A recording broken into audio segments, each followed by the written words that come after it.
Welcome to Arki 24/7 news బులెటిన్ల ముందుగా headlines. Chennur పట్టణంలో journalist సంఘాల ఆధ్వర్యంలో నిరసన.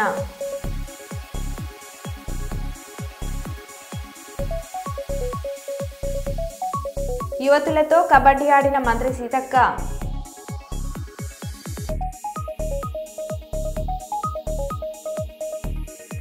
మంచి విష్ణుకు వార్నింగ్ ఇచ్చిన రాచకొండ సిపి.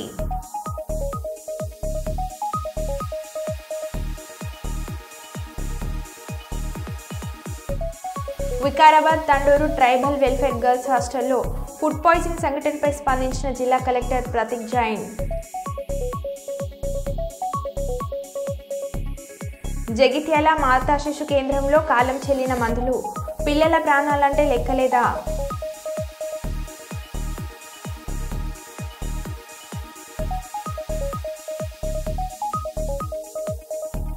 ఇక వివరాల్లోకి వెళ్తే, తిరుమల తిరుపతిలో కుండపోత వర్షం కురుస్తుంది. కొండ చర్యలు విరిగిపడే ప్రమాదం ఉండటంతో అప్రమత్తమైన టీటీడీ అధికారులు పాప వినాశనం శ్రీవారి పాదాలకు వెళ్లే మార్గాలను తాత్కాలికంగా మూసివేశారు. భారీ వరదతో మాల్వాడి గుండం పొంగి పొర్లుతుండటంతో కపిలతీర్థం పుష్కరిణికి వెళ్లకుండా భక్తులను నిలిపివేశారు.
అంతే మీ బతుకు అంతే. ఇంకా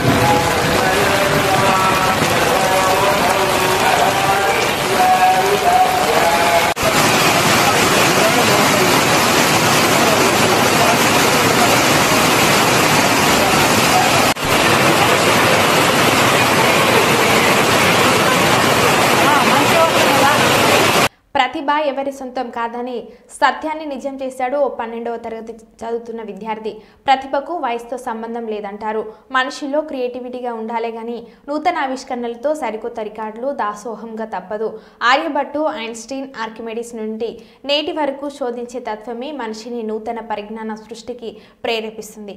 ఇందుకు నిదర్శనంగా మధ్యప్రదేశ్ గ్వాలియర్కు చెందిన 12వ తరగతి విద్యార్థి మేధాంశు త్రివేది 5 ఏళ్ల పాటు శ్రమించి తొలుత ఓ బుల్లి డ్రోన్ను తయారు చేశారు. అంతటితో సంతృప్తి చెందని అతడు మరిన్ని పరిశోధనలు సాగించి మనిషి ప్రయాణించే డ్రోన్ ట్యాక్స్ని తయారు చేశాడు. దీనికి MLTT 01 అని పేరు పెట్టాడు. ఇది 60 కిలోమీటర్ల వేగంతో 80 కిలోల బరువు గల వ్యక్తిని 6 నిమిషాల పాటు గాల్లో మోయగలదు.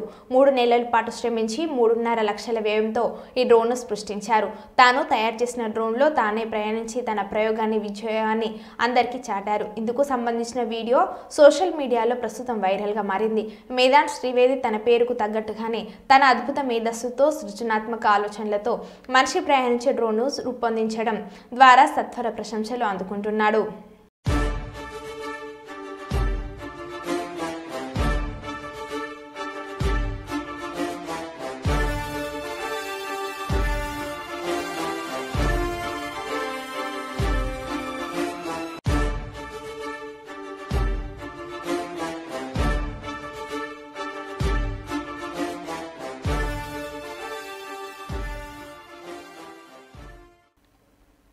ఏపీ మహిళలకు చంద్రబాబు ప్రభుత్వం గుడ్ న్యూస్ చెప్పింది. సంక్రాంతి నుంచి మహిళలకు ఫ్రీ బస్ సౌకర్యం కల్పిస్తున్నట్లు Gannavaram MLA Yarlagadda Venkatrao social media వేదికగా తెలిపారు. ఎన్నికల ముందు మహిళలకు ఉచిత బస్ ప్రయాణం కల్పిస్తామని కూటమి హామీ ఇచ్చింది.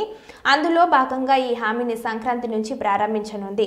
మహిళలకు ఉచిత బస్సు హామీని నెరవేర్చడానికి ప్రభుత్వం వేగంగా అడుగులు వేస్తుంది. ప్రయాణికులకు ఎలాంటి ఇబ్బందులు లేకుండా చూసుకోవడంతో పాటు బస్సుల కొరత లేకుండా తగిన ఏర్పాట్లు చేస్తున్నట్లు యార్లగడ్డ వెంకట్రావు తెలిపారు. అంతేకాకుండా ఆటో డ్రైవర్లు ఇబ్బంది కలగకుండా ఫ్రీ బస్సు అమలు చేయాలని కూటమి ప్రభుత్వం భావిస్తుంది. ఆటో డ్రైవర్లను దృష్టిలో పెట్టుకుని విధానాలను రూపొందిస్తున్నట్లు చెప్పారు. కూటమి ప్రభుత్వం అధికారంలోకి వస్తే మహిళలకు ఫ్రీ బస్సు సౌకర్యం కల్పిస్తామని హామీ ఇచ్చింది.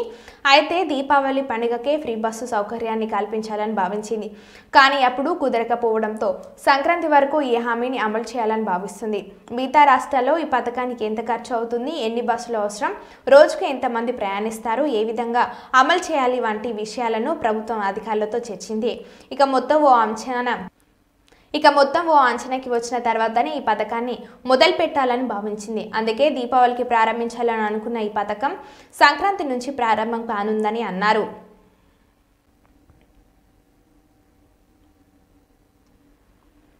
ఖమ్మం జిల్లా కారపల్లి మండలం గుంపెళ్లగూడెంలో అయ్యప్ప పడిపూజ భక్తులు భక్తి శ్రద్ధలతో వివిధ ఊర్ల నుంచి భక్తులు అధిక సంఖ్యలో పాల్గొని పడిపూజ విజయవంతం చేశారు. ఇందులో పాల్గొన్న స్వాములు రమేష్ గురుస్వామి, వీరభద్రం గురుస్వామి, రామస్వామి, రవిస్వామి, వీరన్న స్వామి, బాబురావు స్వామి, గాంధీస్వామి, రాజుస్వామి పాల్గొన్నారు.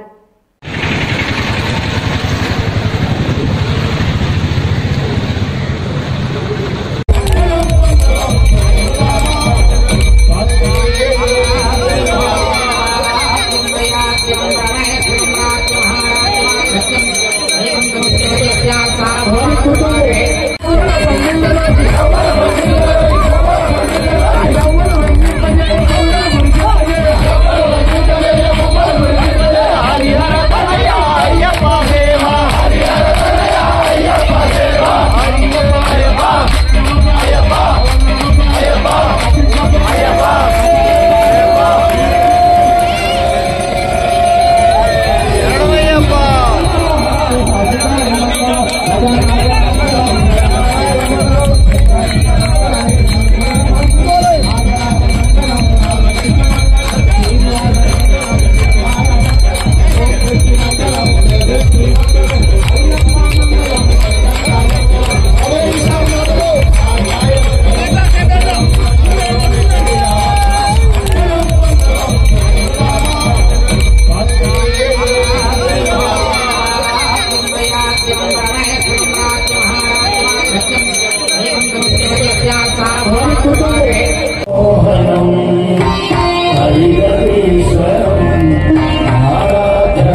Vikarabad Tandur tribal welfare girls హాస్టల్లో ఫుడ్ పాయిజన్ సంఘటనపై స్పందించిన జిల్లా collector Prateek Jain. Tandur tribal welfare girls హాస్టల్లో జరిగిన సంఘటన బాధాకరం. విద్యార్థులకు మెరుగైన చికిత్స అందజేస్తున్నాం. అన్నం సరిగ్గా ఉడకకపోవటం వల్ల గ్యాస్ ట్రబుల్స్తో విద్యార్థులు అస్వస్థ అయినట్లుగా ధృవీకరణ. త్రాగునీటి నాణ్యత పరిశీలించేందుకు జిల్లాలో ప్రతి స్కూళ్లలో హాస్టల్లో S2S టెస్టులను జరుపుతున్నారు. తల్లిదండ్రులు ఎవరు అధైర్యపడొద్దు. వికారాబాద్ జిల్లా కలెక్టర్ ప్రతీక్ జైన్ అని అన్నారు. ఏం చేద్దామండి గ్యాస్ నా ప్రకారం ఒకవేళ నేను సైంటిఫిక్ గా మాట్లాడాలి అయితే if the food is not proper దాంతో కావచ్చు. 45 రైస్ ఇస్తాము మనము. 45 డేస్ కి వంట చేయడం కూడా ఒక కళ అనమాట. సరిగా అది బాయిల్ చేయాలి అనమాట. సో అది బాయిల్ చేసి ఒకవేళ చేశారా లేదా మనం ఇలాగ స్టాఫ్ ఇంకా చేంజ్ చేస్తున్నాము. వేరే స్టాఫ్ తప్పిస్తున్నాము. సో అలా స్టాఫ్ చేంజ్ చేసి ఇప్పుడు కూడా చూద్దాం. Mainly it is about boiling of the rice. Proper గా బాయిల్ చేశారు అది నేను గ్యాస్ అప్పుడు కూడా వస్తుంది కదా. అనుకో ఫుడ్ తింటే మనం మోర్ స్పైసీ ఎక్కువ తింటే నేను అన్ని హాస్టల్స్ చెప్తున్నాను. మీరు కూడా చూస్తున్నారు. ఒక నుంచి ఎప్పుడు వచ్చినా నేను ఎన్ని హాస్టల్స్ వెళ్ళాను. నాకు ఏం సంబంధం అంటే నేను ఐటీడీఏ చేసి వచ్చాను. సో నేను ఆ వ్యవస్థ నాకు తెలిసి రెసిడెన్షియల్ స్కూల్స్ ఎట్లా పనిచేస్తాయి, ఏం బాధ్యతతోటి కలిగిన మన మీద అధికారుల మీద తల్లిదండ్రులు వాళ్ళ పిల్లల్ని ఎక్కడ మనకి ఇస్తారు. సో ఆ బాధ్యత తెలుసు. గవర్నమెంట్ నుంచి కూడా క్లియర్ గా ఇన్స్ట్రక్షన్స్ ఉన్నప్పటికీ అన్ని పాటిస్తున్నాము చేస్తాం. ఇంకా ఒక డౌట్ నాకు ఏముంది, ఒక 100 పై 130 పిల్లలు ఉన్నారు. ఆల్మోస్ట్ 137 చిల్డ్రన్ ఉన్నారు. 137లో 6 ఎందుకు వస్తున్నారు. ఫస్ట్ థింగ్ ఫుడ్ పాయిజనింగ్ అందరూ రాస్తున్నారు. కొంత మీడియాలు 15 రాశారు, 30 రాశారు. నేను అది ఆపలేను, నా పరిధి కాదు అది. కానీ మీరు ఒక మాట ఆలోచించాలి. ఒకవేళ ఏమైనా మనము జర్మ్స్ తింటే సేమ్ ఫుడ్ అందరూ తింటే అందరికీ రావాలి నేను కోరట్లేదు. My language may be bad but my point is only 6 childrens are being affected. 3 children ఇప్పుడు మనము IV ఇస్తున్నాము. గ్యాస్ కి కూడా ఇప్పుడు డాక్టర్ గారు ఏమేమి చెప్తున్నారు, గ్యాస్ కు ట్రీట్మెంట్ ఇచ్చిపోతున్నారు. కెమికల్ కాదు నేను చెప్తున్నాను. ఇప్పుడు ఏముంటుంది, ఇప్పుడు ప్రతి స్కూల్లో వాటర్, ఇది యూజ్ వాటర్ ఫర్ కుకింగ్ అనమాట. మాక్సిమం వ్యాధులు మనకి వాటర్ తోటి వస్తాయి. ఆర్గానిజమ్స్ కూడా వాటర్ బాన్ ఉంటారు. సో మనం ఏం చేసాము, మన జిల్లాలో ఒక వైల్స్ ఉంటాయి, H2S వైల్స్ అంటాము. దాంట్లో బ్యాక్టీరియాస్ ఉంటారు అనమాట. ప్రతి మండే ఇప్పుడు వరకు ప్రతి మండే చేసాము. వైల్ లో వాటర్ ఉంచితే 24 hours లో ఒకవేళ వాటర్ బ్లాక్ అయితే ఆ ఫిట్ ఫర్ కన్జంప్షన్ కాదు. సో నేను నా ప్రికాషన్ జిల్లా నుంచి ఎప్పుడు వచ్చాను, ప్రతి మండే రోజు నేను ఫోటో తీసుకుంటాను. సో ఎక్కడైనా మండే వాళ్ళు వాటర్ కలెక్ట్ చేస్తారు, ట్యూస్డే మాకు చూపిస్తారు వాట్సాప్ ద్వారా. సో ఎక్కడైనా వాటర్ బ్లాక్ ఉంటే నేను అక్కడ మళ్ళీ టీం పంపిస్తాను. సో అలాగే ఇక్కడికి జరగలేదు. వాటర్ అన్ని టెస్ట్ చేస్తున్నాను ఆల్మోస్ట్ 6 months నుంచి. జిల్లాలో ఎన్ని సెంటర్లకు పంపించారు? 1000 మన దగ్గర స్కూల్స్ ఉన్నాయి. అంటే జిల్లా పరిషత్, MPUPS, MPPS 1076 ఉన్నాయి ప్రిసైజ్ గా. ఒక 100 దాకా మన దగ్గర రెసిడెన్షియల్ స్కూల్స్ ఉన్నాయి, హాస్టల్స్ ఉన్నాయి. SC, ST, BC మైనారిటీ అన్ని చోట్ల మనం చేస్తున్నాం. నా దగ్గర 10,000 వైల్స్ ఇంకా ఆర్డర్ కూడా చేసి పెట్టి ఉన్నాను. 1 lakh rupees పెట్టి 10 rupees కి ఒక బాటిల్ వస్తుంది. పేరెంట్స్ స్టాఫ్ కి చెప్పుకోవచ్చు. ఒకవేళ వారు వంట సరిగా చేయలేదు అది చెప్పుకోవచ్చు ఇప్పుడు ఉన్న అబ్జర్వేషన్స్ బట్టి. కానీ దాన్ని బట్టి మనం యాక్షన్ తీసుకుంటాం. వాళ్ళకి ట్రైనింగ్ చేద్దామా, మళ్ళీ వాళ్ళకి క్లీన్ చేద్దాం, అది మనం స్టాఫ్. పేరెంట్స్ మీరు ఎలాంటి సజెషన్ చెప్పారు? పేరెంట్స్ నాకు కోరేది ఒకటి, మీరు మీ పిల్లల్ని మా మీద వదిలేసి ఉండరు. మా మీద అంటే మా సిస్టమ్ మీద కావచ్చు, ప్రభుత్వం కావచ్చు, మనము బాధ్యత కలిగిన ఆఫీసర్స్ అందరూ ఉన్నాము. సార్ కూడా హైదరాబాద్ నుంచి వచ్చారు. వారు కూడా ట్రైబల్ డెవలప్మెంట్ ఒక ప్రముఖ సచివ్ అనమాట. సో మనము అన్ని చర్యలు తీసుకున్నాము. తల్లిదండ్రికి కోరేది ఒకటి, డోంట్ బిలీవ్ వాళ్ళు మీ పిల్లలు మా పిల్లలు లాగా సమానం. నేను కూడా మార్నింగ్ నుంచి ఇక్కడ ఉన్నాను. ఏం జరుగుతుంది, ఎట్లా ఉంది, వాళ్ళకి కొద్దిగా ధైర్యం చెప్పు. పిల్లలు కూడా ఏముంటుంది, పాపం వాళ్ళు చిన్న పిల్లలు, వాళ్ళకి ధైర్యం చెప్పాలి మనం. కానీ దాట్స్ వై నేను ఎవరికి అలౌ కూడా చేయలేదు. ఓన్లీ ప్రోటోకాల్ ప్రకారం ప్రోటోకాల్ పాటిస్తూ రూల్స్ లో ఏముంటాయి అది పాటిస్తున్నాము. అండ్ ఇది కూడా గర్ల్స్ ఇన్స్టిట్యూషన్, జెంట్స్ కూడా అలౌ చేయట్లేదు. నా స్టాఫ్ కూడా గేట్ వరకు ఆగిపోతుంది. నా తప్ప సార్ తప్ప పిల్లల దగ్గర కూడా ఎవరు పోలేదు. సో పేరెంట్స్ కి ఒకటే మీరు ఈ అన్ని ఇన్సిడెంట్స్ బట్టి ప్లీజ్ డోంట్ బి వరీ, మీరు కంగారు పడకండి. మేము అందరం ఉన్నాము, మా మొత్తం వ్యవస్థ ఉంది, మెడికల్ డిపార్ట్మెంట్ ఉన్నాము, కలెక్టర్ లాగా స్థాయి ఆఫీసర్ మేము ఉన్నాము. సో మీ పిల్లలకి మన మన మన వ్యవస్థ మీద నమ్మకం పెట్టి మా మీద చూసుకుంటాం. ఎన్ని రోజుల్లో మనతో తొలికైతే తూర్పుగోదావరి జిల్లా రాజమహేంద్రవరం టీటీడీ సీనియర్ నేత టీడీపీ పోలిట్ బ్యూరో సభ్యుడు యనమల రామకృష్ణుడిపై టీడీపీ పోలిట్ బ్యూరో సభ్యులు రెడ్డి సుబ్రహ్మణ్యం ఫైర్. 40 ఏళ్లుగా రాజకీయంలో ఉన్న యనమల ఏనాడైనా బీసీల గురించి మాట్లాడారా? బీసీల సమస్యలపై పోరాడారా? కాకినాడ సేజులో బీసీ రైతులకు అన్యాయం జరుగుతుంటే ముఖ్యమంత్రితో కూర్చొని మాట్లాడొచ్చు కదా. యనమల కులాల పేర్లు పెట్టి బహిరంగ లేఖ రాయడం ఎంతవరకు సబబు? యనమల తనకు పదవి రాలేదని ఇలా రేఖ రాశారని భావిస్తున్నాను. ఉమ్మడి తూర్పుగోదావరి జిల్లాలో అత్యధిక సంఖ్యలో కాపులు, శెట్టి బలిజలు ఉన్నారు. ఈ వర్గాలకు మంత్రి పదవి కోరుకోవడం సమంజసం. ఇప్పటి వరకు శెట్టి బలిజీలకు సరైన పదవి రాకపోవడానికి యనమాలే కారణమని భావించాల్సి ఉంది. తెలుగుదేశం పార్టీలో పదవులు అనుభవించి ఇప్పుడు అధికారంలో ఉండి ఇలా బహిరంగ లేఖ రాయడం ఏమాత్రం సరికాదు. టీడీపీలో యనమల క్రమశిక్షణ గీత దాటారా లేదా అన్నది మా అధినేత ముఖ్యమంత్రి నారా చంద్రబాబు నాయుడు, మా యువనేత లోకేష్ బాబు చూసుకుంటారు. బీసీలకు ఏ న్యాయం జరుగుతుందో, ఏ వ్యక్తుల ద్వారా జరిగిందో వివరంగా యనమల సమాధానం చెప్పాలి. ఏ వ్యక్తులు అన్యాయం చేస్తే ఆ వ్యక్తుల పేర్లు చెప్పాలి కానీ ఆ పేర్లు చివర ఆ కులాలను చేర్చి వారి మనోభావాలను దెబ్బతీయకూడదు. వ్యక్తి చేస్తే ఆ కులానికి ఏమి సంబంధం? సమాధానం చెప్పాలి. వారి కోసం పోరాటానికి మీరు సిద్ధంగా ఉన్నారని అని ప్రశ్నించిన టీడీపీ పోలిట్ బ్యూరో సభ్యులు సీనియర్ నాయకులు రెడ్డి సుబ్రహ్మణ్యం. రామకృష్ణుడు గారు చెయ్యని పదవి లేదు. ఆయన ఈ 42 సంవత్సరాలలో, అంటే నేను 43 సంవత్సరాలు 44 సంవత్సరాల నుంచి రాజకీయాల్లో ఉన్నాను. నేను వచ్చిన తర్వాతే రామకృష్ణుడు గారు రాజకీయాల్లోకి వచ్చారు. ఎందుకంటే నేను 1981లోనే సర్పంచ్ని, 1983లో తెలుగుదేశం పార్టీ వచ్చిన తర్వాత రామకృష్ణుడు గారు వచ్చారు. ఈ 42 ఏళ్ళు పరిశీలించాను. ఏనాడైనా యనమల రామకృష్ణుడు గారు బీసీలు ఉద్యమాల్లో పాల్గొన్నారా? బీసీ ఉద్యమాలు చేపట్టారా? లేకపోతే బీసీల గురించి మాట్లాడినటువంటి సంఘటనలు నాకు కూడా ఎక్కడా కనపడలేదు. ఈవేళ కొత్తగా కాకినాడ సెస్లో మరి బీసీలకు అన్యాయం జరిగిందని చెబుతున్నటువంటి రామకృష్ణుడి గారు నేను సూటిగా ఒకటే అడుగుతున్నాను. ఆవేళ వైఎస్ రాజశేఖర రెడ్డి గారు ఈ సెస్ శ్రీకారం చుట్టారు. అప్పుడు ప్రతిపక్షంలో ఉన్నారు రామకృష్ణుడు గారు. అప్పుడు ఎందుకు నోరు మెదపలేదు రామకృష్ణుడు గారు అని నేను అడుగుతున్నాను. ఆ తర్వాత అధికారంలోకి వచ్చిన తర్వాత కేబినెట్ లో మరి ఆమోదించారు. ఆ కేబినెట్ లో ఆమోదించినప్పుడు ఈయన ఎందుకు వ్యతిరేకించలేదని నేను అడుగుతున్నాను. కాబట్టి దయచేసి ఇటువంటి లేఖలు రాయటం అధికారంలో ఉండి కరెక్ట్ కాదు. ఒకవేళ లేఖలు రాసిన ఆ కులాలని చివర తగిలించి రాయటం కరెక్ట్ కాదు. నేను ఒకటే అడుగుతున్నా, నిస్సందేహంగా ఉన్నట్లు మాట్లాడే వ్యక్తిత్వం నాది. నేను ఏ కులానికి వ్యతిరేకం కాదు. నేను ఇప్పుడే మాట్లాడాను. ఈ తూర్పుగోదావరి జిల్లాకు వచ్చేసరికి సామాజిక వర్గాలు చూస్తే ఒకటి అగ్ర కులాల్లో కాపు సామాజిక వర్గం, వారి మంత్రి పదవి కోరుకోవడంలో తప్పులేదు. ఎప్పుడు ఏ పార్టీ అధికారంలోకి వచ్చినా వారికి మంత్రి ఇస్తూ ఉంటుంది. ఇక బీసీల్లో పెద్దన్న పాత్ర పోషించి సామాజికంగా అధిక సంఖ్యలో ఉన్నది చెట్టి బలిజలు. ఈ చెట్టి బలిజలకి ఈనాటి వరకు కూడా మంత్రి రాకపోవడానికి కారణం ఎవరు? ఒక్కసాటి అంటే యాదవులకి మేము వ్యతిరేకం కాదు, ఏ కులానికి వ్యతిరేకం కాదు. అది ఇంకొక చోట వారు పొందవచ్చు. ఈ జిల్లాకు వచ్చేసరికి చెట్టి బలిజ సామాజిక వర్గాన్ని కానీ మిగతా సామాజిక వర్గాలు వెనుకబడే కులాలను కానీ అనగద్రొక్కే ప్రక్రియ వారే చేశారని ఒక వాదన కూడా ఉంది సమాజంలో. అందుకే రామకృష్ణుడు గారు మరి ఏదైనా మరి కలత చెంది మంత్రి పదవి లేదని ఈ రకంగా మాట్లాడుతున్నారేమో మాకు తెలియదు. కానీ ఈయన బీసీల గురించి నిజంగా ఉద్యమం చేపట్టగలిగితే ఏం అన్యాయం జరిగింది, ఎలా అన్యాయం జరిగింది, ఎవరి వల్ల అన్యాయం జరిగింది మీరు చెప్పడానికి ఒక రౌండ్ టేబుల్ కాన్ఫరెన్స్ ఏర్పాటు చేయండి. ప్రత్యక్షంగా ఉద్యమం చేపడదాం. మీరు ముందుంటారా అని నేను అడుగుతూ ఉన్నా మీ ద్వారా. అడగాలి.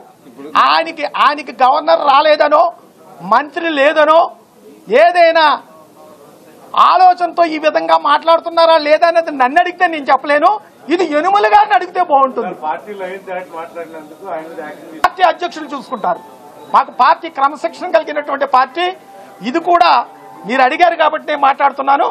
కాబట్టి వారు లైన్ దాటించి చేశారా లేకపోతే ఏ రకంగా చేశారా అనేది మాకు ఒక పాలిట్ బ్యూరో ఉంది. పాలిట్ బ్యూరోలో చర్చిస్తాం. పార్టీ అధ్యక్షులు నిర్ణయం తీసుకుంటారు. ఇది నాకు సంబంధించినటువంటి విషయం కాదు. బీసీల మధ్య ఇటీవల శ్రీకాకుళం ప్రభుత్వ మెడికల్ కాలేజీకి శ్రీ కోళ్ల పాపరావు దేహాన్ని స్వీకరించిన సందర్భంగా భావి వైద్యులందరూ మరియు faculty professors faculty, professor, principal Shri Venkatachalam ఆధ్వర్యంలో ఎంతో భక్తి శ్రద్ధలతో వినమ్రంగా నివాళులు అర్పిస్తున్న అద్భుత దృశ్యంలోనూ ఈ వీడియోలో తిలకించండి. అపోహలను తొలగించుకోండి. మీ సీతమ్మ లక్ష్మి, చైర్పర్సన్.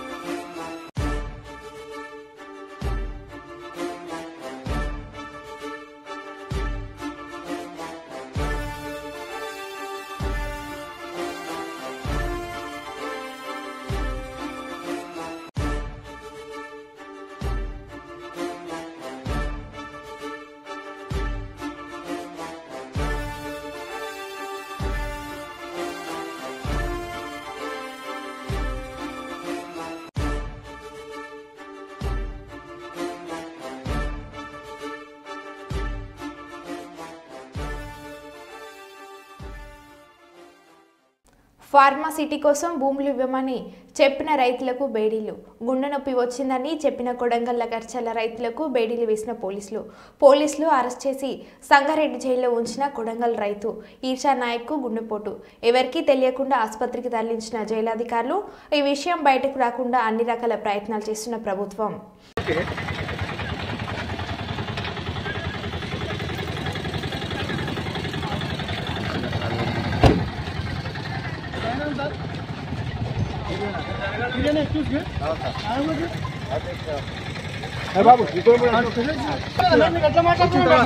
వచ్చిన తర్వాత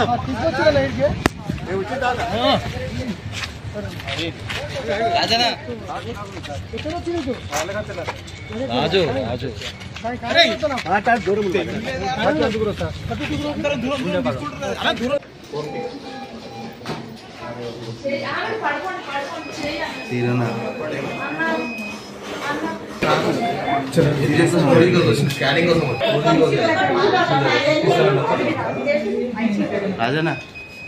రిక్వెస్ట్ వెనకకి రా ప్రేమ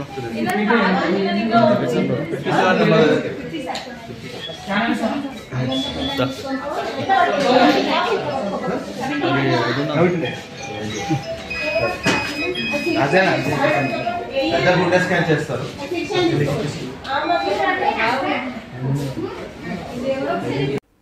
నానా మీడియా మీద దాడి చేయలేదు. మీడియా వాళ్ళకి నమస్కారం చేయడానికి వచ్చారు. ఒక తండ్రిగా ఆయన రియాక్ట్ అయిన విధానం చాలా తక్కువే అని నేను అనుకుంటున్నానని మంచు విష్ణు అన్నారు. కానీ ఆయన ముందుకొచ్చి మీరు విజువల్స్ కరెక్ట్గా చూసుకున్నారంటే ఆయన మీడియా వాళ్ళకి నమస్కరిస్తూ ముందుకొచ్చారు. ఆయన చేతులు జోడించి నమస్కరిస్తూ ముందుకు వస్తే ఎవరో ఒకరు ముందుకొచ్చారు, ఏదో మొహం మీద పెట్టారు. ఆ హీట్ ఆఫ్ ద మూమెంట్లో జరిగిందే కానీ ఉద్దేశపూర్వకంగా ఒక వ్యక్తిని కొట్టాలని కానీ ఒక వ్యక్తి పైన ఆగ్రహం చూపించాలని కానీ వ్యక్తిగతంగా లేదు. నిన్న మీరు విజువల్స్ చూస్తే, టీవీ విజువల్స్ మీరు కానీ కరెక్ట్గా చూస్తే గేటు పగలగొట్టుకొని తోసుకొని గేటు ఎరగొట్టి లోపలికి వచ్చేటప్పటికి ఒక తండ్రిగా ఆయన రియాక్ట్ అయిన విధం చాలా తక్కువని నా భావన. ఆయన గాయపడిన వాళ్ళ ఫ్యామిలీతో నేను టచ్లో ఉన్నాను. వాళ్ళ ఫ్యామిలీ మెంబర్తో మాట్లాడాను. వాళ్ళకి చెప్పాల్సింది మేము చెప్పాం. We're in touch with them and it is a really unfortunate incident. I wish this did not happen. ఇది జరుగుండకూడదు. It's really unfortunate. It happen. We all feel sad for it. But I also request the media, మీ అందరిని కూడా నేను నా విన్నపం ఏంటంటే, మీకు ఫ్యామిలీస్ ఉన్నాయి, మీకు ఫాదర్స్ ఉన్నారు. Everybody's got their own families. I request you to have a little bit of restrain. That's my only request. And నిన్న జరిగిన సంగతి, ఒక టీవీ రిపోర్టర్ ఆయనకి గాయాలు తగలడం, ఇట్ ఈస్ రియలీ అన్ఫార్చునేట్. ఉద్దేశపూర్వకంగా ఎవరిని హర్ట్ చేయాలని లేదు. నిజామాబాద్ జిల్లా పోతంగల్ మండలం మంచిరా సరిహద్దు ప్రాంతం నుంచి అదేవిధంగా చుట్టుపక్కల గ్రామాల్లో ఉన్న మంచిరా సరిహద్దు ప్రాంతాల నుంచి మహారాష్ట్రలో ఇసుక మాఫియాదారులు లోకల్గా ఉన్న ఇసుక మాఫియాదారుల చేతులు కలిపి చెక్ పోస్టులు ఉన్న కొడిచెర్ల గ్రామ మంచిరా శివారు వద్ద ఓ చెక్ పోస్టు దగ్నం చేసినప్పటికీ అవేమీ పట్టనట్లుగా మళ్లీ యథావిధిగా రాత్రిపూట జోరుగా ఇసుక అక్రమ తవ్వకాలు చేసి మహారాష్ట్ర కర్ణాటకతో పాటు నిజామాబాద్ హైదరాబాద్ పట్టణంతో పాటు ఇతర పట్టణాలకు భారీగా తరలిస్తున్నారని ప్రజలు ఆరోపిస్తున్నారు. ప్రతిరోజు రాత్రిపూట 10 గంటల నుంచి ఖాళీ టిప్పర్లతో లారీలు నదికి వెళ్తున్నాయని అక్కడ నుంచి ఇసుక లోడ్లు నింపుకొని లేదా రెండో బ్రిడ్జ్ లేదా ఇతర గ్రామం మంచిర శివారు ప్రాంతం నుంచి లారీలు టిప్పర్లో ఇసుక వేయించుకుని అక్రమంగా రవాణా చేస్తూ సొమ్ము చేసుకుంటున్నారని ప్రజలు విమర్శలు చేస్తున్నారు. వాల్టా చట్టానికి తూట్లు పొడుస్తూ ప్రతిరోజు ఇసుక మాఫియా జోరుగా జరుపుకున్నప్పటికీ సంబంధిత శాఖ అధికారులు అటువైపు చూడకుండా మామూలు మత్తులో మునుగుతున్నారని ప్రజలు విమర్శిస్తున్నారు.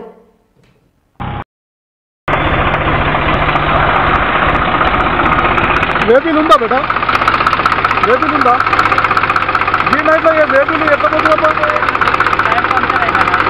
అరే ఎందుకు మాట్లాడతారు? ఎవరిది ఇది? టాక్టర్ ఎవరిది? ఏ పేరు ఇది? నంబర్ కూడా లేదు కదా. ఏముంది నంబర్?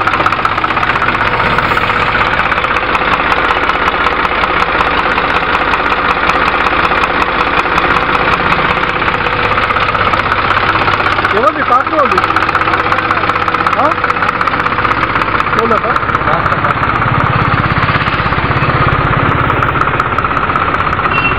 ఒక నిమిషం తమ్ముడు నన్ను వీడియో చూడ